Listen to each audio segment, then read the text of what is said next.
ସାଙ୍ଗମାନେ ଆଜି ଗୋଟେ ଇମ୍ପୋର୍ଟାଣ୍ଟ କଥା କହିବି। ନିଜକୁ କେବେ ଅଦରକାରୀରେ ଭାବିବାନି। ମଣିଷ ଭାବନି କ'ଣ ସିଏ ତା ଭଲ ପାଠ ପଢ଼ିଲା, ଭଲ କଲେଜରେ ପଢ଼ିଲା, ମୁଁ ପଢ଼ିପାରିନି, ମୁଁ କିଛି ହେଇଗଲାଣି।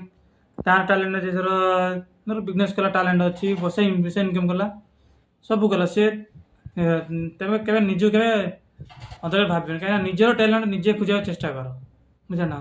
ଆଉ ଗୋଟେ କଥା, ଭଗବାନ କାହାକୁ ଗଢ଼ନ୍ତି କିଏ ଜାଣିନାହାନ୍ତି, କିନ୍ତୁ ନିଜ ଭିତରେ ଟ୍ୟାଲେଣ୍ଟ ଖୋଜ, ସଫଳତା ପାଇବ। ଆଉ ଗୋଟେ କଥା କହୁଛି, ମନେ ରାସ୍ତାରେ ଯାଉଛନ୍ତି, ଗୋଟେ ପଥରଟେ ପଡ଼ିଛି, ପଥର ସେମାନେ ଅଦରକାରୀ ପଥର ଭାବନ୍ତି। ପଥର ପଡ଼ିଛି, ଆମେ ପଥର ଅଦରକାରୀ ଭାବନ୍ତି। ସେଇ ପଥରଟା ଅଦରକାରୀ ନୁହଁ, କାହିଁକିନା ସେଇ ମନେକର ସେଇ ରୋଡ଼ରେ ଆସୁଛ, ଗୋଟେ କୁକୁର ମାନେ ପଛରେ ତୁମକୁ ଗୋଡ଼ାଇଲେ ପଥରଟା ସେଇ କାମରେ ଲାଗିବ। ସେଇଭଳି କଥା, ମନୁଷ୍ୟ ନିଜକୁ କେବେ ଅଦରକାରୀ ଭାବନି। ସବୁବେଳେ ଭଗବାନ ଭରସା ରଖ, ନିଜର ଟ୍ୟାଲେଣ୍ଟ ବାହାର କର, ନିଜ ମନ ଭିତରେ ମୁଁ କ'ଣ କରିପାରିବି ସେ ନିଜ ଭିତରେ ଖୋଜ, ସଫଳ ନିଶ୍ଚୟ ପାଇବେ। ଜୟ ଜଗନ୍ନାଥ।